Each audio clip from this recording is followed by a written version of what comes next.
J'adore ma tablette graphique. Bonjour à toutes, bonjour à tous, bienvenue sur Apprendre la photo de portrait et bienvenue dans cette 29e vidéo de mon défi, une vidéo par jour pendant 30 jours.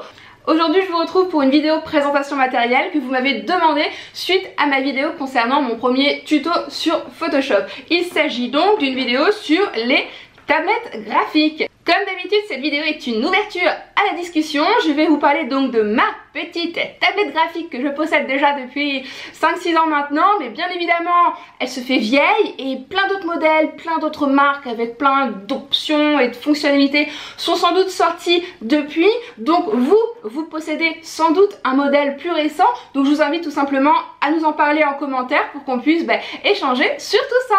C'est parti!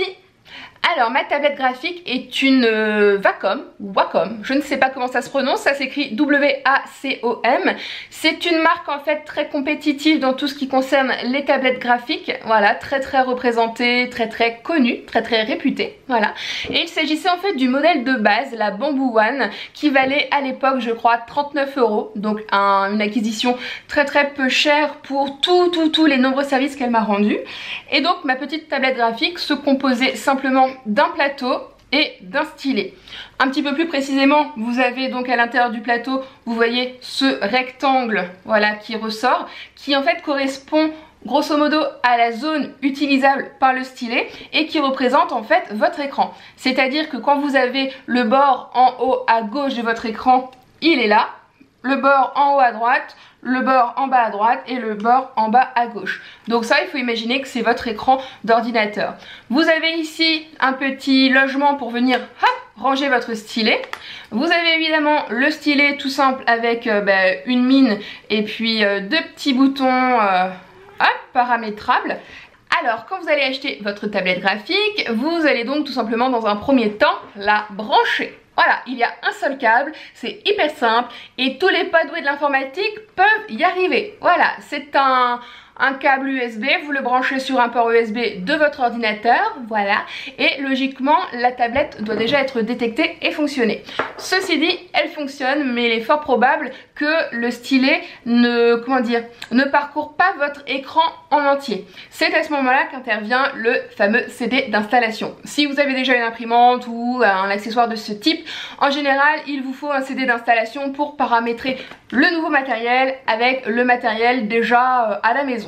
Et c'est hyper simple à configurer dans la mesure en fait où en général vous avez juste à configurer les coins, c'est-à-dire vous voyez ce petit rectangle, donc le rectangle a 4 coins et vous devez tout simplement dire que ce coin là correspond au coin en haut à droite de votre ordinateur, ce coin là en haut à gauche, en bas à gauche et en bas à droite, pour en fait que la surface utilisable par le stylet corresponde tout simplement à votre écran. En fait il n'y a rien de plus simple et je crois aussi que vous pouvez paramétrer aussi la pression et la vitesse du stylet, mais ça c'est pour les tablettes hyper simples parce que en creusant un petit peu pour préparer cette vidéo, je me suis rendu compte que les tablettes de maintenant elles étaient elles ont plein de fonctionnalités finalement et vous pouvez paramétrer les boutons du stylet pour telle ou telle action et vous avez des tablettes en fait qui présentent des boutons aussi avec des actions que vous pouvez en fait définir et paramétrer et je pense que les tablettes actuelles évidemment sont beaucoup plus adaptées, peut-être plus pratiques. Bien que celle-ci, il n'y a rien de plus pratique, hein, vous branchez et elle fonctionne. Enfin, les tablettes actuelles proposent beaucoup d'autres choses. Alors concernant son utilisation, moi ce que j'ai à vous dire c'est que depuis que j'ai cette tablette là, je n'ai plus de souris. Voilà, j'ai banni les souris, je l'utilise évidemment pour mon post-traitement, mais je l'utilise en fait pour tout le reste. C'est-à-dire je navigue sur mon ordinateur, peu importe si je suis, je sais pas, sur du Word, de l'Excel, sur internet, peu importe. Je n'ai plus de souris, ça a littéralement remplacé ma souris. Il n'y a potentiellement que sur Lightroom pour déplacer les curseurs où c'est pas forcément évident, où là j'utilise mon trackpad parce que moi vous savez je suis chez Mac et mais j'ai le trackpad pour naviguer en complément. Je navigue on va dire avec deux mains. Mais sinon ma souris principale c'est ma tablette graphique. J'ai un conseil hyper important à vous donner. J'ai été amenée donc à réaliser plusieurs fois des ateliers d'apprentissage de Photoshop et certains donc de mes élèves avaient ramené leur ordinateur et leur tablette graphique. Et là ils me disent oh j'ai acheté ça mais franchement c'est vraiment pas pratique, j'y arrive pas, c'est compliqué. Ouais, alors qu'en fait il n'y a rien de plus simple. Et en les regardant travailler, je me suis tout simplement aperçue qu'ils travaillaient comme ça. C'est-à-dire il y avait la tablette et en fait ils travaillaient comme ça. Parce qu'en fait ce que je vous ai pas dit, c'est que ça représente votre ordinateur. Donc si vous faites un O ici, ça va faire un O sur votre ordinateur. Si vous faites des zigzags, votre souris sur l'écran de votre ordinateur va faire du zigzag. C'est ça le principe d'une tablette graphique. Et donc je les voyais travailler comme ça. Voire même des fois en hauteur, parce que vous avez des tablettes graphiques qui détectent sans forcément avoir besoin de toucher concrètement. Alors évidemment, si vous travaillez comme ça, vous avez en fait aucune précision dans la main, dans les doigts, dans le tracé. Donc si vous possédez une tablette graphique, n'hésitez pas en fait à appuyer votre poignet. Vous voyez, ça explique parfaitement mon discours. Donc vous appuyez votre poignet et en fait vous écrivez tout simplement comme si vous aviez une feuille de papier, un support et un stylo. Hop, on écrit, on corrige, on affine et vraiment on n'hésite pas en fait à appuyer sa main sur la tablette et on n'hésite pas en fait à poser vraiment la mine de son stylet dessus. Voilà, alors je sais que maintenant il existe une espèce de demi-gant que vous enfilez en fait pour les deux derniers doigts de la main qui facilite en fait le mouvement sur la tablette, parce que bah moi si c'est usé c'est à force de, c'est le passage de ma main, c'est la transpiration etc. Et ce demi-gant protège votre tablette, favorise le bon déplacement etc. etc. Donc ça c'est le top, j'ai vu ça au salon de la photo il y a 2 ans, parce que l'année dernière j'y ai pas été sur le stand de Wacom, mais j'ai trouvé ça vachement pratique. Et suite à ça c'est tout simplement parti, et comme je vous dis encore une fois, vous ne pourrez plus vous en passer. J'ai aussi envie de vous parler de la taille de la tablette graphique, parce que ça c'est une toute petite tablette graphique, elle fait partie des petits formats, parce que par exemple chez Wacom vous avez les small, les medium, les large. Il y a peut-être plus haut mais je ne sais pas, voilà, mais il y a peut-être un. Et donc celle-ci c'est tout simplement une small. Vous avez la medium qui est un peu plus grande, la large qui est un peu plus grande, etc. etc. Et beaucoup de photographes pensent que plus la tablette est grande, mieux c'est. Eh bien je vous dirais oui et non. Je dirais que plus la tablette est grande, plus vous avez moyen en fait de travailler dans la précision, vu que la surface de la tablette s'approche en fait de la surface de l'écran. Donc si vous voulez vraiment travailler dans le détail, être précis, pourquoi pas. Après si vous utilisez la tablette comme moi pour le post-traitement et aussi en fait d'un point de vue navigation ordinateur comme une souris, moi je trouve que le format small il est idéal. Pourquoi ? Eh bien parce que j'ai une petite main et parce qu'en positionnant ma main ici, en fait je n'ai pas besoin de bouger le poignet pour en fait aller à n'importe quel endroit de mon écran. Or si j'avais, je sais pas, une large qui représente je crois à peu près un format d'une page A4, pour naviguer sur l'écran vous êtes obligé en fait de bouger le bras. Voilà. Alors si vous débutez, si vous n'avez jamais eu de tablette graphique, moi je vous conseille vraiment d'opter pour un petit modèle. Voilà, quand je l'ai payé 39 €, je ne prenais aucun risque, n'est-ce pas? Et vous voyez, 5-6 ans après, elle est toujours là, elle est usée, elle fonctionne, mais j'en suis toujours satisfaite.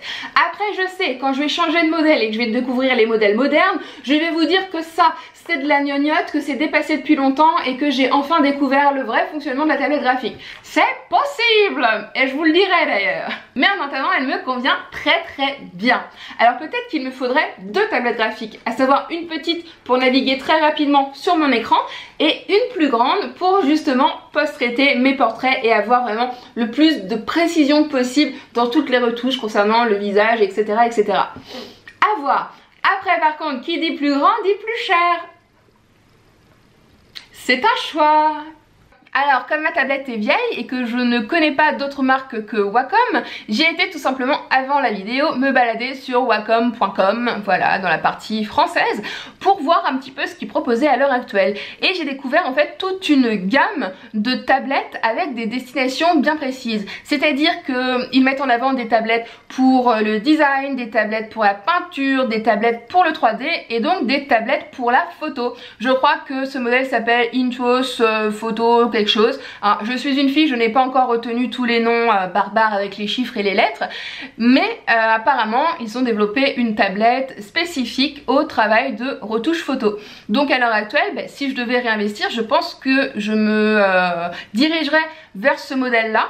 Donc le petit modèle de cette taille là, donc la Intuos Photo en small, doit être autour de 80-90 €, donc beaucoup plus cher quand même que le modèle basique d'il y a 5-6 ans, sachant que je n'ai pas trouvé de... comment dire, de... Ah, je trouve pas mes mots. Sachant que je n'ai pas trouvé en fait d'équivalent de ma petite Bamboo One. Alors est-ce que ça se fait plus? Est-ce que ça correspond à une autre version? Je ne sais pas, mais en tout cas le prix d'entrée pour l'Intuos Photo est autour de 80 €. Mais bon, par rapport à tous les services que ça rend, 80 € c'est hyper abordable. Alors évidemment cette vidéo n'est pas sponsorisée, hein. Je vous parle de Wacom parce que ma tablette c'est une Wacom et parce que honnêtement je ne connais que cette marque. Mais je crois qu'on parle beaucoup aussi de la marque Uion. Je suis sûre que je prononce mal, voilà. Mais honnêtement je ne connais pas du tout. Donc si vous utilisez une tablette de cette marque, eh bien je vous invite à nous le dire, à nous le partager en commentaire. Parce qu'encore une fois cette vidéo est une ouverture à la discussion, je n'ai pas parole d'or, je vous parle de mon expérience, je vous parle de mon avis, mais comme nous sommes de nombreux, nous sommes des milliers de photographes en France et dans le monde, vous avez forcément des avis différents et vos avis m'intéressent. Donc n'hésitez pas à commenter. Bon et bien voilà, je crois que je vous ai dit déjà pas mal de choses. De toute façon si j'ai oublié des choses, je vous fais confiance, posez-moi toutes vos questions juste en dessous. Je vous mets donc le lien aussi sur le site Wacom de la Intuos Photo quelque chose. Donc non affilié, non sponsorisé, voilà, juste pour que vous alliez y jeter un petit œil. Je vous invite donc à investir dans une tablette graphique. Voilà, surtout si vous voulez en fait progresser, évoluer en post-traitement, c'est vraiment quelque chose d'indispensable. Ouais, je suis vraiment convaincue, je ne pourrais vraiment pas m'en passer, hein. J'adore ma tablette graphique. Et donc on se retrouve demain pour la toute dernière vidéo de mon défi. Une vidéo par jour pendant 30 jours. Ça fait 29 jours d'affilée que je filme tous les jours. Et je l'ai fait. Bon, ça je pourrais le dire demain. Alors, je ne spoil pas. Je vous donne rendez-vous demain à 18 h sur Apprendre la photo de portrait pour qu'on dresse ensemble le bilan de ce mois qui vient de s'écouler. Et surtout qu'on décide ensemble de ce qu'on va faire maintenant. Voilà, allez, à demain les amis, ciao. Oubliez pas le pouce et puis oubliez pas de partager, de liker, de commenter, puis d'aller faire un tour sur mon blog apprendre-la-photo-de-portrait.fr. Ciao. Et pour aller plus loin, je vous donne rendez-vous sur mon blog apprendre-la-photo-de-portrait.fr où vous pourrez télécharger un catalogue de plus de 150 poses pour vous aider lors de vos shootings et ne plus jamais tomber en panne d'inspiration. Je vous invite également, si ce n'est déjà fait, à vous abonner à la chaîne YouTube Apprendre la photo de portrait pour ne plus rater aucune vidéo et suivre toute mon actualité. Je vous remercie pour votre soutien, pour votre fidélité et je vous dis bien évidemment à très vite.